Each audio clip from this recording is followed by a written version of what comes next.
آپ کے ساتھ عرض کرنا چاہوں گا، آج جو دیوبند ہے یا جو دیوبندی ہیں، اگر ان کو میری بات بری لگتی ہے تو ٹھنڈے دل سے میرے عزیز اپنے دل پر ہاتھ رکھ کر کے سوچو، آؤ میں تمہیں دعوت دیتا ہوں، آؤ ہم ان تمام چیزوں پر جمع ہو جاتے ہیں جو صحابہ اور تابعین سے تھی۔ کوئی نئی بات تم اپنی کتاب میں نہیں لاؤ گے، کوئی نئی بات میں اپنی کتاب میں نہیں رکھتا۔ آؤ اتحاد کرو، میں اس اتحاد کا اعلان کرتا ہوں، لیکن جو نئی باتیں آئی اس کا تم انکار کرو گے، علل اعلان کرو گے، اور یہ بھی کہو گے کہ ہم ان سے دور ہیں۔ ہوا یہ کہ اعلیٰ حضرت رضی اللہ تعالیٰ عنہ کے زمانے سے تھوڑے سے پہلے کی حالات میں بتا رہا ہوں آپ کو۔ دارالعلوم دیوبند کے بعد 4 علماء میں صاف صاف آج عرض کرتا ہوں جن کی کتابوں سے پوری امت میں تنازع پھیل گیا، اختلاف پھیلا۔ لوگ ہم کو اختلاف کا فتویٰ دیتے ہیں، اگر نہ یہ کتابیں آتی نہ یہ کوئی فتوے آتے۔ کتابیں لکھی گئی، کتابوں میں اچھی باتیں تھیں، حضور صلی اللہ علیہ وسلم کی سیرت پر بھی کچھ کتابیں لکھی گئیں، اللہ کی شان میں لکھی گئیں، بہت ساری باتیں اچھی تھیں، لیکن بیچ میں چل کر کچھ عبارتیں ایسی کہ لڑکھڑا گئی، اور وہ اتنی لڑکھڑا گئی کہ عام مسلمان بھی اسے بولنا پسند نہیں کرے گا۔ براہین قاطعہ کتاب کا نام بول رہا ہوں، تقویت الایمان کتاب کا نام ہے، تحذیر الناس کتاب کا نام ہے، حفظ الایمان کتاب کا نام ہے۔ یہ وہ کتابیں جو آج چھپی نہیں ہیں، مارکیٹ میں چھپی ہیں، ابھی بھی موجود ہیں، ابھی بھی موجود ہیں۔ انہی کتابوں کی عبارات کی وجہ سے ہی تو یہ تنازع پھیلا پورے امت میں، اختلافات۔ اہل سنت و جماعت متحدہ متفقہ ایک ہی جماعت تھی بر صغیر میں۔ ان کتابوں کے آنے کے بعد ہوا کیا؟ ایک کتاب میں لکھا گیا اللہ جھوٹ بول سکتا ہے، نئی بات تھی۔ اس بات پر آج تک امت نے کبھی کسی بھی شیخ، کسی بھی بزرگ سلف صالحین سے مجھے عبارت لا کر کے دکھاؤ، اس سے پہلے کوئی بات ہوئی تھی؟ پھر ایک کتاب میں عقیدہ توحید کو بیان کرتے ہوئے مولوی اسماعیل دہلوی صاحب نے یہ تک لکھ دیا، حضور صلی اللہ تعالیٰ علیہ وسلم کا خیال نماز میں آنا گدھے اور بیل کے خیال سے بدتر ہے۔ یہ نئی بات تھی کہ نہیں تھی؟ اور جا کر کے کراس ویریفیکیشن کر لینا، اگر میں جھوٹ بولوں تو میرا جبہ پکڑ لینا، اور جو سزا دے سکتے ہو دو۔ میں یہ لفاظی نہیں کر رہا اور نہ پکائی کر رہا ہوں، یہ جملے آج کتاب میں موجود ہیں۔ تقویت الایمان میں حفظ الایمان کتاب آئی، اس میں مولوی اشرف علی صاحب نے حضور صلی اللہ تعالیٰ علیہ وسلم کے علم غیب پر بحث کرتے کرتے یہ کہہ دیا، حضور کے علم غیب کی کیا تخصیص، کیا تقسیم، یعنی ان کی کیا خصوصیت ہے؟ اتنا علم غیب تو زید کو، پاگلوں کو، بچوں کو، بلکہ جانوروں کو بھی حاصل ہے۔ شیطان کا علم غیب تو قرآن سے ثابت ہے، انہوں نے کہا شیطان کا علم غیب قرآن سے ثابت ہے، حضور صلی اللہ علیہ وسلم کے علم غیب کی کیا خصوصیت ہے؟ یعنی برابر ہو گئے، شیطان کو جتنا علم ہے اتنا ہی محمد صلی اللہ علیہ وسلم کو ہے۔ میرے عزیزو، کیا یہ باتیں دل پر نہیں لگتی مسلمانوں کے؟ یہ عبارتیں آئیں، کتابوں میں لکھی گئی، اور بڑا فتنہ یہاں سے بھی ہوا مولوی قاسم نانوتوی صاحب کی کتاب سے، کہ انہوں نے یہ بھی لکھا کہ بالفرض بعد زمانے نبی کے اگر کوئی دوسرا نبی پیدا ہو گیا تو حضور کے خاتم النبیین ہونے میں کوئی فرق نہیں آئے گا، یعنی کوئی دوسرا نبی پیدا ہو سکتا ہے، اگر ہو گیا، اگر ہو گیا، اگر مگر کی بات ہی چھوڑو، جب حضور نے 1400 سال پہلے کہہ دیا، فرما دیا کہ میرے بعد کوئی نبی نہیں ہو سکتا تو نہیں ہوگا۔ آپ کتاب میں یہ نئی بات لکھنے کی کیوں ضرورت پیش کی؟ آپ کو کیوں ضرورت پیش آئی کہ اگر آپ کے زمانے میں بھی کوئی نبی آئے گا تو حضور کے خاتم النبیین ہونے میں کوئی فرق نہیں آئے گا؟ تو آپ کی اس بات سے پتہ نہیں کتنے محلوں میں کہاں کہاں کوئی نبی ہونے کا اعلان کر دے گا۔ عزیزان گرامی وقار، یہ کتابیں پورا کا پورا ہندوستان ایک کھلبلی مچا چکی تھی، کوہرام بپا تھا، تنازعات میں گھر گئے۔ قادیانی اپنے نبی ہونے کا اعلان کر رہا ہے، ادھر ایک نیچری فرقہ ہے علی گڑھ سے جو قرآن کے معجزات کا انکار، حسیات کو صرف ماننے والا، نیچر کو صرف ماننے والا اور مغیبات کو نہیں تسلیم کرنے والا، اور ایک طرف عظمت رسالت صلی اللہ تعالیٰ علیہ وسلم پر، رسول کریم صلی اللہ تعالیٰ علیہ وسلم کے متعلق یہ سارے جملے آ رہے ہیں۔ چلو 100 سال کا عرصہ گزر گیا، آج بھی میں دعوت دیتا ہوں، آج بھی، آج تو سوشل میڈیا کا زمانہ ہے، میری یہ دعوت قبول کریں علماء دیوبند یا جو بھی، میں آپ سے اتحاد کر لوں گا، سینے سے سینہ لگا لوں، لیکن صرف یہ باتوں سے تم انکار کر دو اور کہو کہ وہی عشق رسالت ہمارے اندر ہے جو سیدنا ابو بکر صدیق میں تھا، سیدنا عمر فاروق میں تھا، عثمان ابن عفان میں تھا، حیدر کرار میں تھا، رضوان اللہ تعالیٰ علیہ مجمعین۔ جو مشائخ اہل سنت نے ہمیں محبت رسول اور تعظیم رسول سکھایا ہے اسی پر ہمارا اتفاق ہے، آؤ میں سینے سے سینہ لگانے کو تیار ہوں۔ ہم کون سا اختلاف چاہتے ہیں آپ سے؟ ہم کون سا اختلاف چاہتے ہیں؟ ہمارا یہ ایک بات یاد رکھ لیں، اگر میں آج نام لے کر کے کسی کو کہہ رہا ہوں تو صرف اس لیے کہ ہمارا دین ہی یہ کہتا ہے جو ان سے نہ آشنا ہو اس سے ہمارا کوئی تعلق بھی نہیں، ہمارے رشتے ناتے اگر ہیں تو صرف عظمت رسالت سے جڑے ہوئے ہیں۔ जो नबी का है वो हमारा है। इसीलिए सरकार मुर्शिदी पीरो मुर्शिद ताजो शरिया रहमतुल्लाह ताला अलैह ने फरमाया है, नबी से हो जो बेगाना उसे दिल से जुदा कर दे, नबी से हो जो बेगाना उसे दिल से जुदा कर दे, पितर मादर बिरादर जानो माल उन पर फिदा कर दे।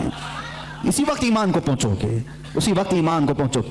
अब ये हालात मैं बता रहा हूं आपको, इंडिया के, हिंदुस्तान के, अखंड भारत के हालात, मुसलमानों में तफर्रका पैदा किया अंग्रेज, और इन्होंने अपने माल, अपनी हुकूमत, अपनी सल्तनत को फैलाने के लिए, बहादुर शाह जफर का कत्ल हो चुका था, उसके बाद उलमाए हक ने महसूस कर लिया कि अंग्रेज दरमियाने उम्मत तफर्रका डालकर अपनी कुर्सी संभालने की कोशिश कर रहा है, तो वो मर्द मुजाहिद अल्लामा फजल हक खैराबादी रहमतुल्लाह ताला अलैह ने दिल्ली की जामा मस्जिद से फतवा सादिर फरमाया कि अंग्रेज हिंदुस्तान का दुश्मन है, इनसे क़िताल करना फर्ज है मुसलमानों को। इसी फतवे की बुनियाद पर जिंदगी भर की उम्र कैद की सजा में उनको अंडमान निकोबार भेजा गया, वहीं पर उनकी वफात हुई। आज मज़ार भी उनका जजीरा अंडमान में है।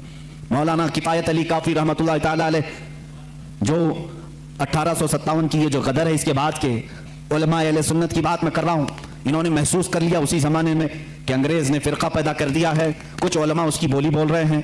जाहिर सी बात है, यहाँ कुछ उलमा जो मदरसा बना रहे थे उनको माहाना मुशाहरा मिल रहा है अंग्रेज हुकूमत से, अलीगढ़ को पाउंड आ रहे हैं इंग्लैंड से, और दीगर उलमा को पाउंड आ रहे हैं, और यहाँ जो उलमा उनकी इन खुराफात को बयान कर रहे हैं उनको फांसी पर चढ़ाया जा रहा है। मौलाना किफायत अली काफी रहमतुल्लाह ताला अलैह, जिनके आला हज़रत भी बड़ी इज्जत फरमाया करते थे, वही किफायत अली काफी जिन्होंने अपनी एक नात में कहा था, कोई गुल बाकी रहेगा न चमन रह जाएगा, पर रसूलुल्लाह का दीन हसन रह जाएगा, अतलसो कम ख्वाब के पोशाक पे नाजा न हो, इस तने बेजां पे खाकी कफन रह जाएगा।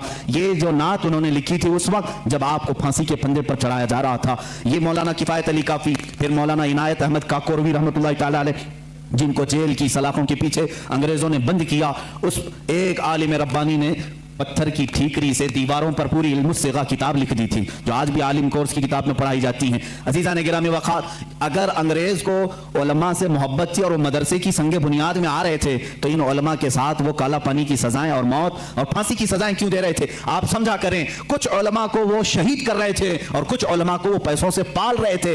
ये हालात बड़े दिगरगूं थे, उम्मत में तफर्रका इख्तिलाफात आ चुके थे। अब ये वो जमाना था, नेचरियत अपने पांव फैला रही है, कादियानियत अपने पांव फैला रही है, दहरियत अपने पांव फैला रही है, और एक तरफ गैर मुकल्लिदियत भी अपने पांव फैला रही है। हिंदुस्तान की सरजमीन जो अहले सुन्नत व जमात का कहवारा थी, औलिया का मरकज थी, ये ख्वाजा हिंद का हिंदुस्तान था, ये महबूब इलाही की विरासत की जमीन थी। यहाँ साबिर कलियरी के मुजाहिदात थे, यहाँ बाबा फरीद के नगमे थे, यहाँ पर औलिया कामिलीन का गुलशन था। ये तमाम सूफिया कामिलीन के परवरदा मुरीदीन का एक अजीम गुलिस्तान था। इस गुलिस्तान को कई अंग्रेजों ने अपने पांव से कुचलना शुरू किया, इसमें खिजा आने लग गया। इस हसीन गुलदस्ते में, हिंदुस्तान के गुलदस्ते में फूल मुरझाने लगे। नेचरियत का गलबा आया है, वहाबियत का गलबा आया है, कादियानियत का फितना सर उभार रहा है, इल्हाद और बेदीनी का फितना सर उभार रहा है। अब हिंदुस्तान की सरजमीन पर एक ऐसे मर्द कलंदर की जरूरत थी जो मूसा का जलाल लेकर फिरौन के मुकाबिल में आए, जो इब्राहिम की सबात कदमी लेकर के नमरूद के सामने आए। अब एक ऐसे मर्द कलंदर की जरूरत थी जो सिद्दीक की सदाकत अपने सीने में रखता हो, फारूक आजम की अदालत अपने सीने में रखता हो, उस्मान इब्ने अफ़्फ़ान की हिल्म और बुर्दबारी अपने सीने में रखता हो। हिंदुस्तान को अब ऐसे मर्द कलंदर की जरूरत थी जो हैदर कर्रार की शुजाअत भी रखता हो,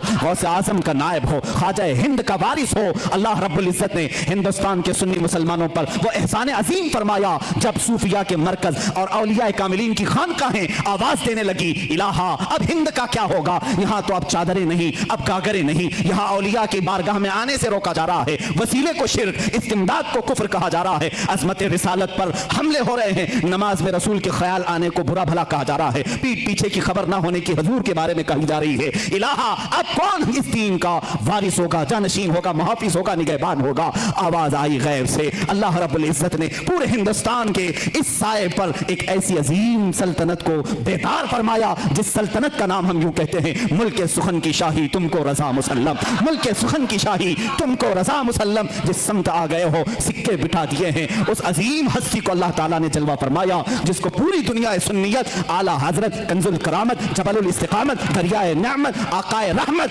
कंजुल करामत, इमाम अहले सुन्नत, इमाम अहमद रजा खान फाजिल बरेलवी के नाम से जानती है। इसीलिए मैंने कहा अहमद रजा का ताजा गुलिस्तां है आज भी, खुर्शीद इल्म उनका दरख्शां है आज भी, सब उनसे जलने वालों के गुल हो गए चिराग, अहमद रजा की शम्मा परोज़ा है आज भी। अज़ीज़ान गिरामी, उस इमाम अहले सुन्नत फाजिल बरेलवी की जिस घर में विलादत बासआदत हुई वो आम घराना नहीं था, इल्मी घराना था, बुजुर्गों का घराना था, तकवा और परहेजगारी के शिआर रखने वालों का घराना था। आला हज़रत रज़ियल्लाहु तआला 10 शव्वाल मुकर्रम बरेली शरीफ में शनिचर के दिन जब आपकी विलादत हुई, ज़ोहर का वक्त था, ये आला हज़रत इमाम अहमद रज़ा खान रहमतुल्लाहि तआला अलैह मौलाना नकी अली खान रहमतुल्लाहि तआला अलैह के घर पैदा होते हैं। मौलाना नकी अली खान आला हज़रत के वालिद माजिद ज़बरदस्त आलिम दीन, फ़क़ीह कामिल, वली कामिल थे। आपके दादा मौलाना रज़ा अली खान रहमतुल्लाहि तआला अलैह कुतुबुल वक्त थे। आपका सिलसिला नसब आला हज़रत रज़ियल्लाहु तआला अन्हु का अफ़गानिस्तान के बड़हेज कबीले के पठानों से मिलता है। बाज़ मुहक्किकीन ने कहा है कि सहाबी रसूल तक आपका नसब पहुँचता है, वल्लाहु आलम।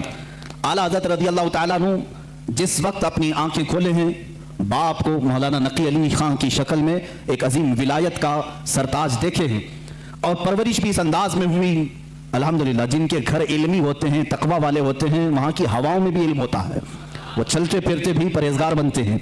आला हज़रत अज़ीमुल बरकत रज़ियल्लाहु तआला अन्हु के इल्मी घराने की मिसाल इसी बात से समझ में आती है कि आपका नाम आला हज़रत रज़ियल्लाहु तआला अन्हु का नाम मोहम्मद रखा गया और दादा ने अहमद रज़ा रखा, उसी नाम से आप मशहूर ज़माना भी हैं। आला हज़रत रज़ियल्लाहु तआला अन्हु के घर का नहीं बल्कि सूफिया इकराम बुजुर्गों का ये वतीरा रहा है कि बच्चा जब 4 साल 4 महीने 4 दिन का होता है तो बिस्मिल्लाह खानी कराई जाती। इस रिवाज को हमारे लोग भूल चुके हैं। चिल्ले छट्टियाँ तो याद रही और दूसरे मामला तो याद रहे हैं जो औरतों के शुरू किए हुए हैं, लेकिन इस्लामी मशाइख और बुजुर्गान दीन ने जो तरीक़े हमारे लिए मुस्तहब फरमाए थे उनको आज जिंदा करने की ज़रूरत है। अपने बच्चों की बिस्मिल्लाह खानी करवाएं। यानी किसी भी बाअमल आलिम दीन से बच्चे को इस दिन बिस्मिल्लाह पढ़ाया जाता है जब बच्चा 4 साल 4 महीने 4 दिन का होता है, और उसको अलिफ बा पढ़ाया जाता है, कुरान की चंद आयतें पढ़ाई जाती हैं। ये रस्म बिस्मिल्लाह खानी आला हज़रत रज़ियल्लाहु तआला अन्हु के घर की वो वहाँ की रस्म रही है, वहाँ का रस्म दस्तूर भी है। आला हज़रत को उस्ताद आए पढ़ाने के लिए उसी रस्म बिस्मिल्लाह खानी में, जब उनके दादा भी हैं वालिद भी हैं, लेकिन रस्म के मुताबिक उस्ताद आए पढ़ाए, अलिफ बा ता सा जीम हा, ये जो अलिफ बा पढ़ाया जाता है। आला हज़रत रज़ियल्लाहु तआला अन्हु उसी मजलिस में एक सवाल करते हैं अपने उस्ताद से, अलिफ से लेकर कायदा आप भी पढ़ते होंगे ना, अलिफ बा ता सा जीम हा खा दाल दाल रा ज़ा सीन शीन स्वाद बहुत पा ज़ा आइन गैन फा काफ काफ लाम मीम नून वाव हा। उसके बाद आता है लाम अलिफ या, ये लाम अलिफ भी आता है ना, बहुत सारे कायदों में लिखा रहता है। उस्ताद ने पढ़ाया तो आला हज़रत ने फरमाया ये सिंगल हरूफ पूरे तो मैंने पढ़ लिया, अलिफ भी पढ़ लिया, लाम भी पढ़ लिया, ये लाम अलिफ फिर क्यों आया? किस उम्र में पूछ रहे हैं? 4 साल की उम्र में। उस्ताद दंग रह गए हैं। आला हज़रत के जद्द अमजद मौलाना रज़ा अली खान रहमतुल्लाह अलैह बड़े पाए के आलिम हैं। आपके वालिद गिरामी मौलाना नकी अली खान रहमतुल्लाह अलैह ज़बरदस्त फ़क़ीह थे, बैठे हुए थे, वो मुस्कुराते रहे। बच्चे की तबहुर इल्मी को देखें। उस्ताद ने कहा बेटा बात ऐसी है कि सिंगल हरूफ पढ़ा दिए गए, बच्चे को ये बताने के लिए कि हरूफ जोड़ते कैसे हैं, इसलिए कायदे में एक लफ्ज़ लिख दिया जाता है लाम अलिफ, यानी लाम अलिफ मिला करके कैसे पढ़ाते हैं इसलिए लिख दिया जाता है। बाकी सब तो सिंगल हरूफ होते हैं, अलिफ बा ता सा जीम हा। लेकिन कहाँ ज़माने का जो मुजद्दिद होने वाला है इतनी बात से खामोश का रहे। कहा